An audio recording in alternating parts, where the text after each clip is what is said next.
So I lost in the skirmish this Saturday. I really wanted a spring tiding playmat because, as you can see, I'm a playmat collector. And spring tiding, especially this one, this spring tiding, was the one that I really wanted because I'm a Benji player. I've been playing Benji since Skirmish Season 1, where I was dabbling around.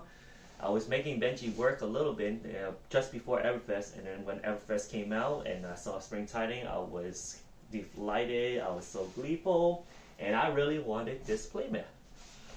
But as for everything in my life, when I really want something, right, the universe goes, nope, you're not getting it. Okay? So I didn't make it even to the top 8. But I really wanted to talk about this is because it was so funny. I had a hand in my own demise. I only lost 2 rounds. It was 5, best out of 5 rounds, I lost 2. First one and the third one, and that knocked me out because a lot of people were 3 and 2 just like me. But since I lost the first round, ooh, that's really detrimental. Okay. Now I just want to talk about how I lost those 2 rounds and what do you mean by I had a hand in my own demise. Okay. So long story short, the first one I played against a friend. He's a Kasai. I taught him how to block against a Benji 2 nights before. And you're probably wondering, say, well, why would you do that? Why would you tell people about how to beat you? Well, I just wanted to prepare him, just in case he on a Benji, because I don't play a Benji. My Benji curl like the OTK Benji. I don't run OTK Benji. But somehow the story lines where I had to do the same exact thing where I told how OTK Benji works with the razor reflex and the spring tiding. And he blocked me perfectly because he remembered what I taught him. And we were down 1-1, and he beat me because he did not remember, or had I did not tell him about that, he would only block 2 with his armor, and I would razor him and draw a card. But he remembered it, so he blocked 5 instead of 2. So I couldn't razor. Okay, so I lost that one. Round 1, lost. Oof, detrimental. Round 2, I won. Round 3, I lost. And I lost with the card that I gave the guy for free that morning. Oh, I gave him a massacre.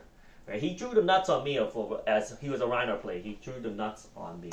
The first turn, his first turn, he smacked me for 12, intimidate 4 cards out of my hand with Alpha Rampage. I could only block 2 because with my equipment I kept the mask. Okay. And then his very next turn, he smacked me for around 14 or 15, and intimidated 3 cards out of my hand. And that card that I gave him was a massacre, and he intimidated 3 cards out of my hand with that massacre. He smacked me for like 14, 15. I had 7 life left because I only blocked 2 the last round, the last turn. I blocked 2, took 10, so I'm down to 7. I'm 17 health, down to 7. Now he smacks me for another 4, like 14, 15. The most I could block is 5 because the max is 2, and then a 3 block card, so that's 5. That means I'm taking 10, at least 10 to 9 to the face. Lost right there. So that was my demise. I lost those 2 rounds, and I had a hand in my both hands. So it made me question my character. I'm a very nice guy. I like to help people out. I give people tips, and I'm very patient. I let them give takebacks and all that stuff because it's a casual event. But I'm thinking to myself, like, I'm like, Terry, if you really want this playmat, do you want to be that nice guy anymore? I don't know.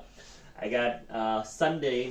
Sunday, I'm gonna have another skirmish. I'm gonna be going with my brother. He's gonna be going as Kano, and I'm gonna be same thing with Benji. But we'll see what type of character I'll be. Do I want to be that same nice guy, or do I really want that spring tiding and be the bad guy for once? Well, stay tuned for that. Bye bye.